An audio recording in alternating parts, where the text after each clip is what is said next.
SCERT Telangana నిర్వహిస్తున్నటువంటి doubts clarification కార్యక్రమానికి స్వాగతం సుస్వాగతం. మరి ఈరోజు మన సాంఘిక శాస్త్రానికి సంబంధించి 8, 9, 10 తరగతులకు సంబంధించి ఇప్పటి వరకు టెలికాస్ట్ అయినటువంటి లెసన్స్ మీద మీ యొక్క డౌట్స్ని క్లారిఫికేషన్ చేసుకోవచ్చు. మరి దీనికి సంబంధించి మనం ఈరోజు కూడా యథావిధిగానే రాజేంద్ర కుమార్ మోడల్ స్కూల్, అదేవిధంగా మన వడ్డే చంద్రశేఖర్ ఖమ్మం జిల్లా నుంచి, మైసెల్ఫ్ రతంగపాన్ రెడ్డి, మీరు ముగ్గురం కూడా మరి మీ డౌట్స్ క్లారిఫై చేయడానికి మేము సిద్ధంగా ఉన్నాం. మరి మీరు మీ యొక్క ఫోన్ కాల్ ద్వారా మమ్మల్ని డౌట్స్ అడగవచ్చు. మరి మనం ఫోన్ కాల్ రిసీవ్ చేసుకునే కంటే ముందు మరి ఒకసారి 9th క్లాస్కి సంబంధించి మనం చూసినట్లయితే ముఖ్యంగా అట్మాస్ఫియర్ లెసన్లో వాతావరణం, దీంట్లో మనం చూసినట్లయితే వాతావరణంలో పొరలు అన్నటువంటివి చాలా ముఖ్యమైనటువంటి అంశాలు. మరి ఈ పొరలకు సంబంధించి అసలు వాతావరణంలో ఎన్ని పొరలు ఉన్నాయి, ఏ పొరకు ఉన్నటువంటి ప్రాధాన్యత ఏమిటి అన్నటువంటిది ఒక్కసారి వివరించండి చంద్రశేఖర్. ఓకే సార్, అదే అలానే ఈ today we are living on the earth surface. So around earth surface a gaseous layer is there, that is called as atmosphere.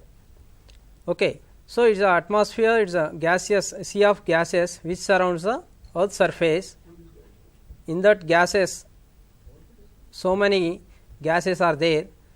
So mainly if we see the questions related to atmosphere, the life is present and which is a uppermost layer. These are the questions, some of the questions related to atmosphere. So first, if we take atmosphere, the definition of atmosphere is, say atmosphere is a sea of gases which surrounds the earth's surface. So here what are there in the atmosphere? So in the atmosphere so many gases are present. The dominant gas is nitrogen, nearly 78% nitrogen is there and 21% oxygen is there. These are the two major dominant gases which are present in the atmosphere, and the remaining other gases are there, neon, argon, carbon dioxide, like so many other gases also there. So this atmosphere is extends up to 1000 kilometers from the earth's surface. So apart from the gases in the atmosphere, some dust particles also present in atmosphere. These dust particles called as particulates.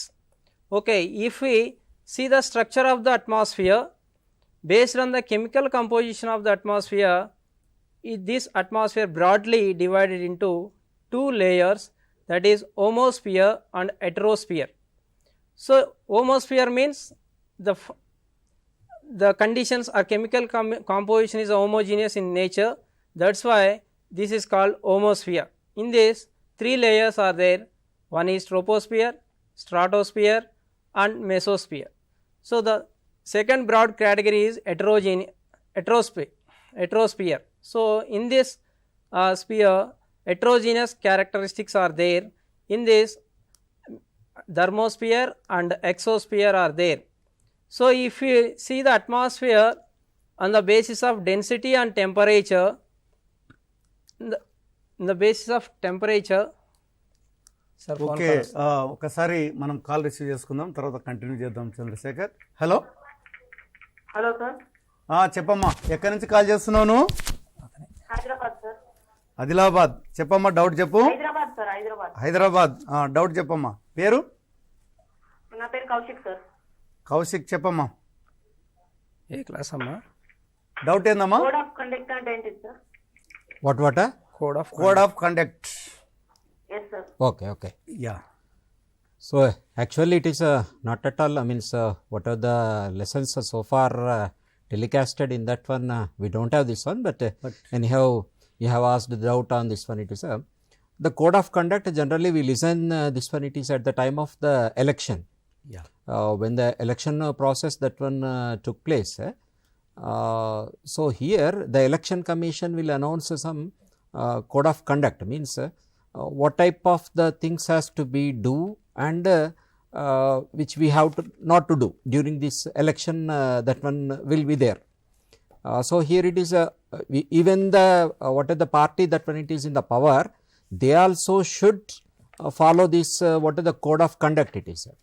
So according to the code of conduct, the government should not announce the new schemes, or else here it is regarding whatever the election, you see the meetings, that one has to be conducted within the prescribed time it is, and usage of whatever the material that one it is there, means like criticizing other political parties, that one should be in the limits. So many of the issues are there which it is which is related to this what are the code of conduct, and in this one no campaigning within 100 meters at the time of polling. What are the polling that one it is taken place at that time, within 100 meters that no candidate should be there in that one, and as well as here it is no political party should take like a religion name, means asking of the votes, it is on the name of the religion, that one should not be there. Also like this one we have the a very lengthy list that one it is there in this one. Okay. యాక్చువల్గా ఏంటంటే మనకి ఏదైతే ఎన్నికల commission ఎన్నికల కొరకు schedule ఎప్పుడైతే release చేస్తుందో, ఆ షెడ్యూల్ రిలీజ్ చేసిన తర్వాత ఏమవుతుందంటే అభ్యర్థులు కావచ్చు, పార్టీలు కావచ్చు, ప్రజలు కావచ్చు, కొన్ని నియమ నిబంధనలు కంపల్సరీ పాటించాలి. వాటినే కోడ్ ఆఫ్ కండక్ట్ అన్నటువంటిది పిలవడం అన్నటువంటిది జరుగుతుంది. కాబట్టి ఇందాక రాజేంద్ర కుమార్ చెప్పినట్టు చాలా ఏమంటారు కోడ్ ఆఫ్ కండక్ట్లో చాలా అంశాలు ఉన్నాయి.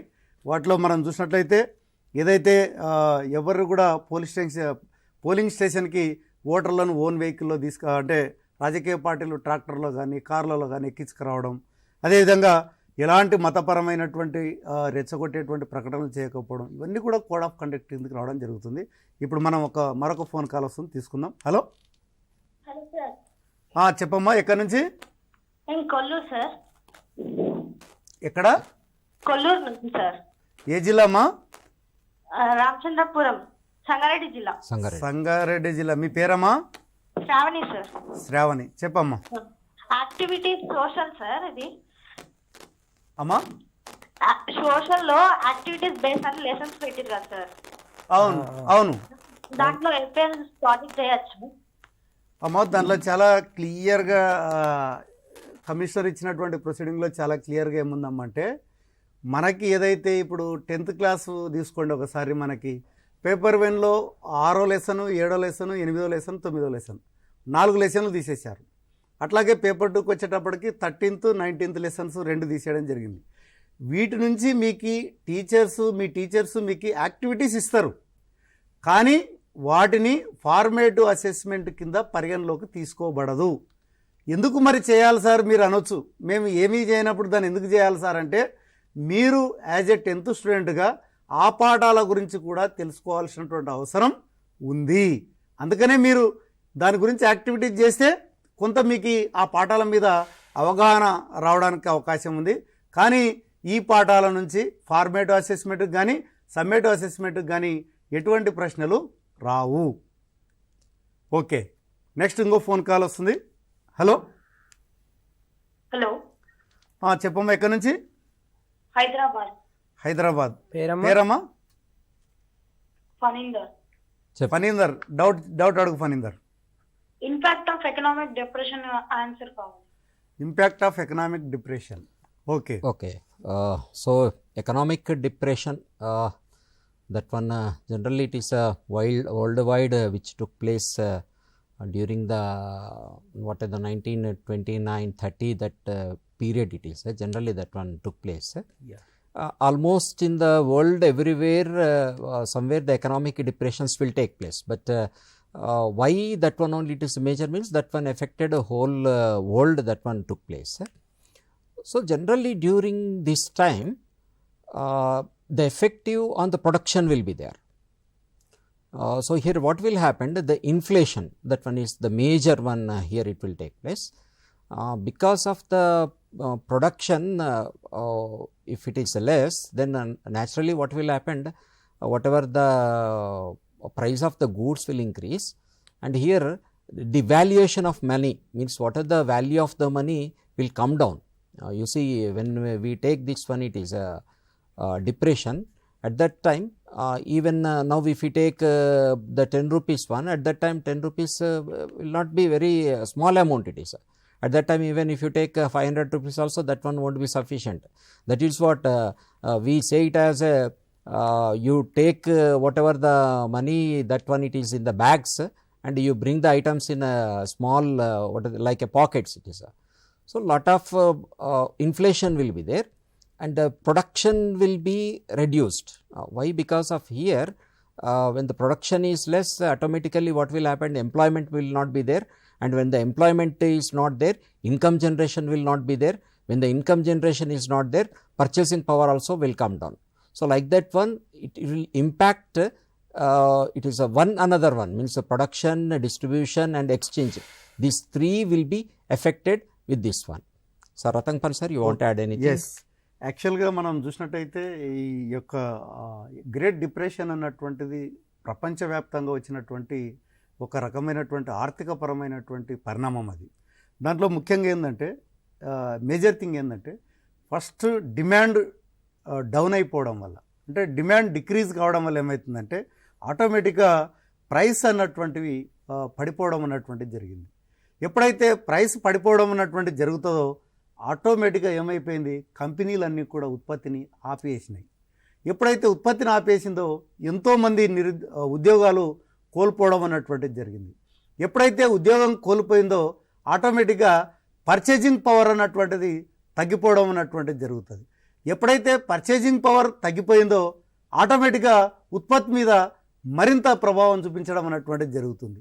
దీనితో ఏమైందంటే ప్రపంచంలో ముఖ్యంగా ఈ యొక్క అమెరికా కావచ్చు, జర్మనీ కావచ్చు, ఈ రెండు దేశాలే కాదు చాలా దేశాల్లో ఈ యొక్క ఇంపాక్ట్ అన్నటువంటిది కనిపించింది. దీనితో ఏమైందంటే ఈ యొక్క గ్రేట్ డిప్రెషన్ కింద అందరూ కూడా ఈ యొక్క డబ్బులు లేని పరిస్థితుల్లో వాళ్ళు ఏం చేశారంటే మేము ఏ పని చేయడానికైనా సిద్ధంగా ఉన్నామని చెప్పి మెడలో వాళ్ళు ఒకటి ఏమంటారు బోర్డు కూడా వేసుకొని మరి రెడీగా ఉన్నారు.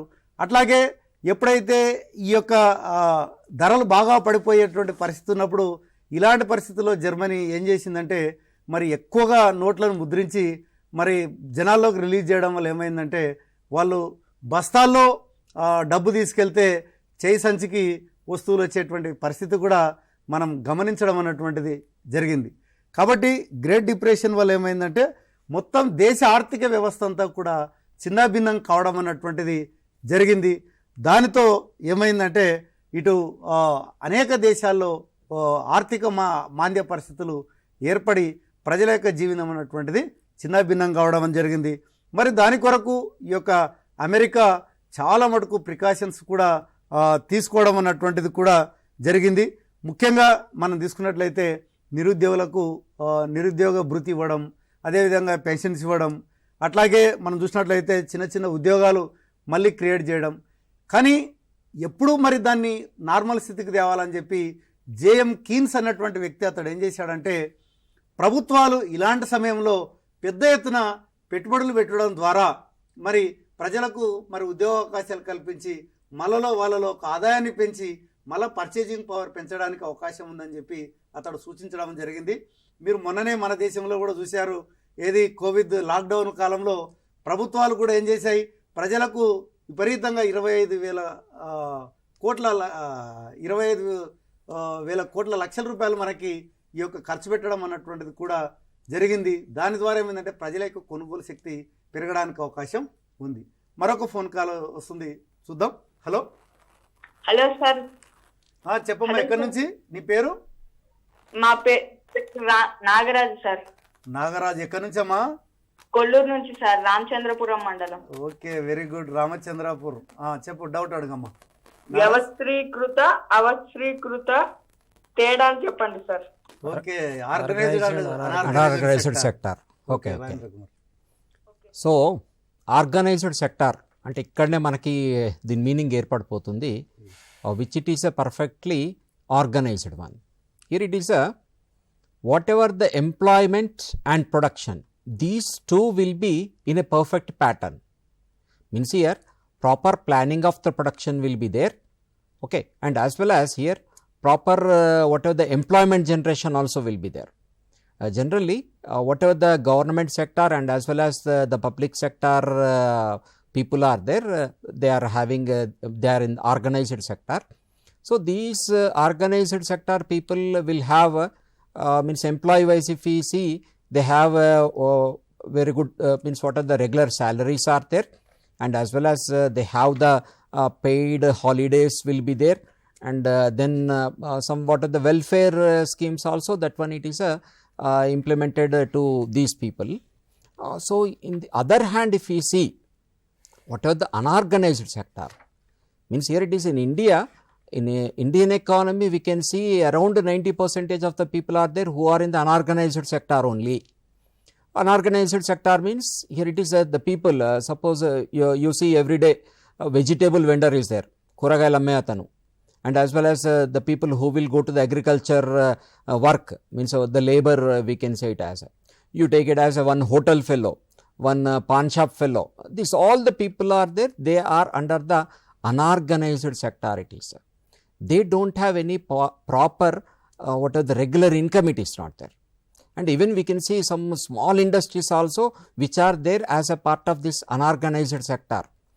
So here these people's incomes are very meager, means here it is whenever the problem arises, they have to face many problems economically.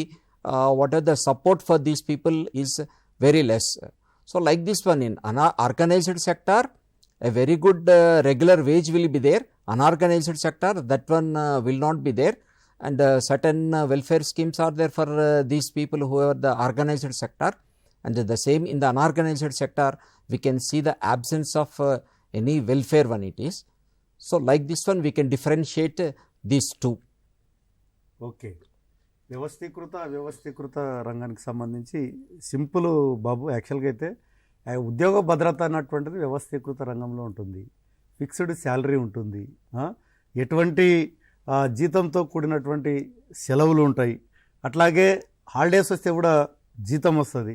అదేవిధంగా వీళ్ళకి భవిష్యత్తు నిధి అన్నటువంటిది, ప్రావిడెంట్ ఫండ్ అన్నటువంటిది కూడా ఉంటుంది. అదేవిధంగా వీళ్ళకి ఫెసిలిటీస్ కూడా బాగా ఉండడం అన్నటువంటిది జరుగుతుంది.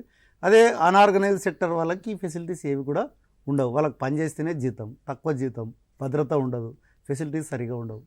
రైట్, మరొక కాలు వస్తూ ఉంది. హలో సార్, ఇప్పుడు చెప్పమ్మా, ఎవరు? హలో మాట్లాడండి సార్. సార్, అది అమెరికాని తెలుగులో అమెరికా అంటారు,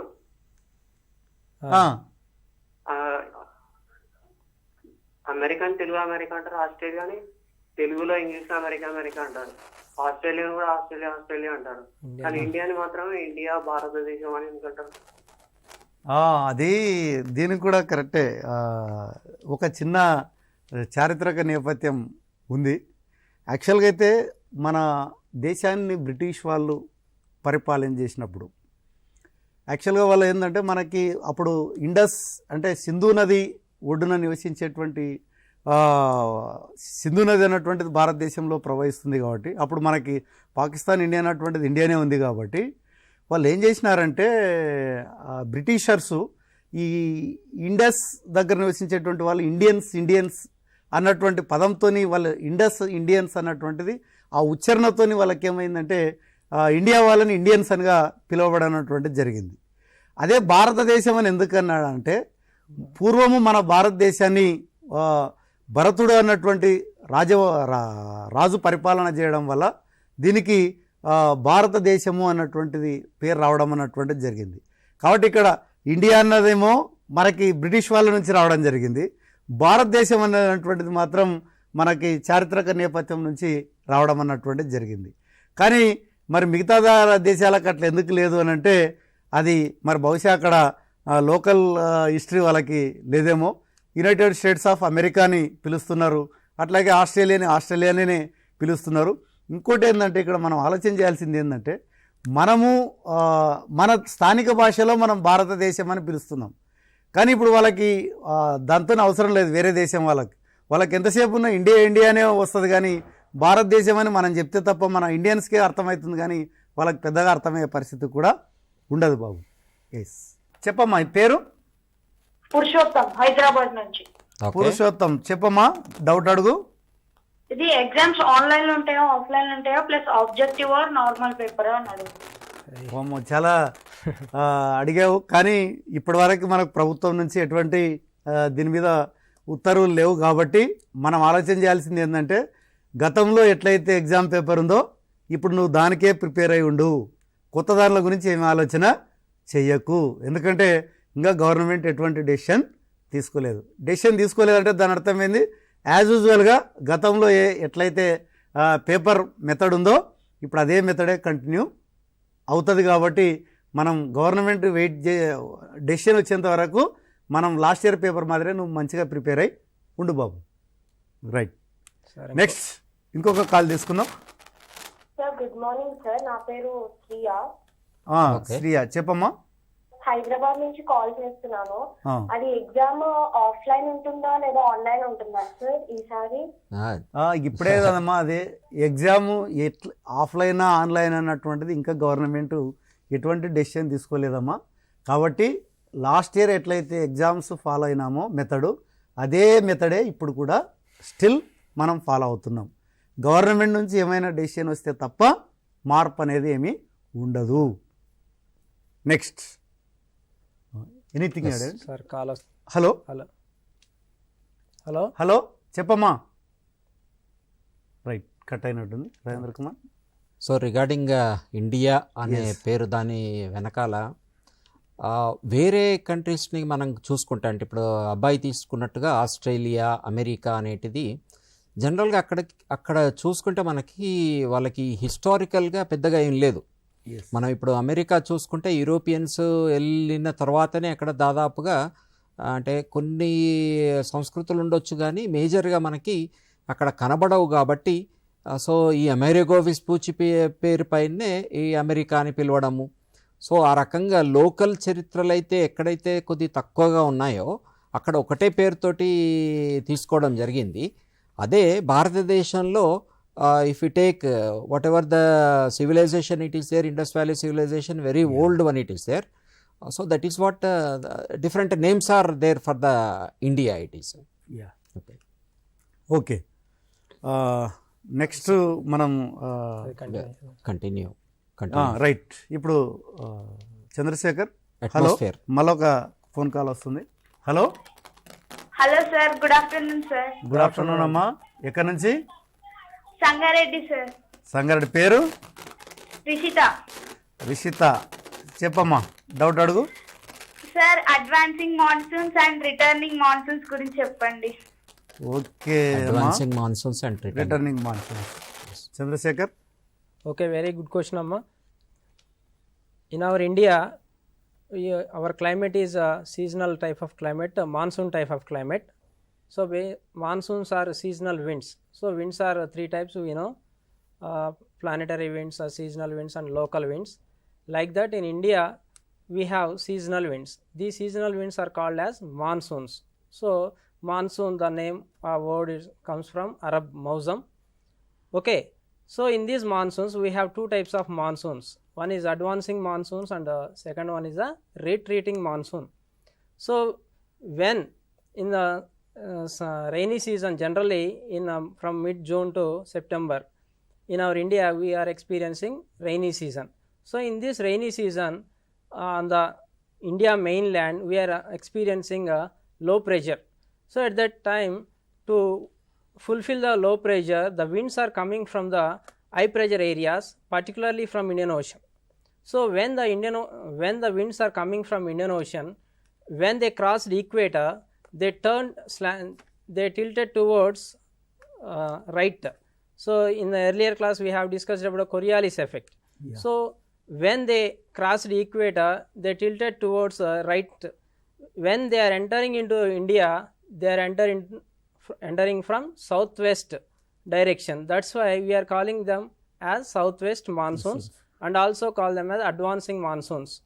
So up to September they occupy all the India, total Indian subcontinent, and when they are obstructed by Himalayas, at that time in the month of October and November, again the climatic conditions and pressure differences are changed, and Bay of Bengal and Indian Ocean, a low pressure will appear. Then winter season started in India mainland. That to fulfill the low pressure in Bay of Bengal and Indian Ocean, the winds are coming from high pressure area. The winds come from India mainland towards Bay of Bengal. When they return, retreating monsoons, we are calling them as retreating monsoons, they return to towards Bay of Bengal. That time, based on the Coriolis effect, they are coming from northeast direction. That's why they are calling as northeast monsoons also. So monsoons are mainly two types. One is a southwest monsoons, also known as advancing monsoons. The second one is a retreating monsoons or northeast monsoons. Okay, Amma? Okay, sir. Coromandel coast gets more rainfall from. Okay, at the time of northeast monsoons or retreating monsoons, Coromandel coast is getting more rainfall than southeast monsoon season, because Coromandel coast, particularly in Tamil Nadu, it is in a rain shadow area when southwest monsoon season. That's why Tamil Nadu and particularly Coromandel coast didn't get rainfall, sufficient rainfall in the season of southwest monsoons. But when the northeast monsoon season, the winds are coming from Bay of Bengal to Tamil Nadu region or Coromandel coast. That time the Tamil Nadu region and Coromandel coast is getting sufficient rainfall at this time of northeast monsoons or retreating monsoons. Now we are in the season of retreating monsoons. That's why in this season, retreating monsoon season, cyclones are appearing at the Andaman Sea near Andaman Nicobar Islands. Now we are experiencing recently one cyclone, and today also another cyclone appeared in Andaman Sea. Okay, more cyclones are generating in the season of northeast monsoons or retreating monsoon season. Okay, this is about monsoons. Right. Okay, మనకి ఇది చాలా important కూడా actual అయితే Indian climate అన్నటువంటి లెసన్లో.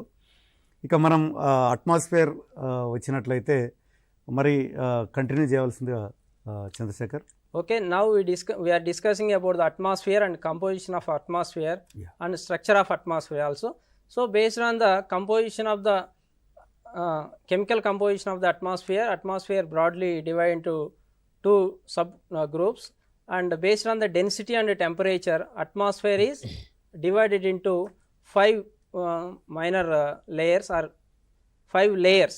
So based on the density and composition. Okay, so the first layer is a troposphere, second one is a stratosphere, third one mesosphere, fourth one thermosphere, also known as ionosphere, and the fifth one is a exosphere.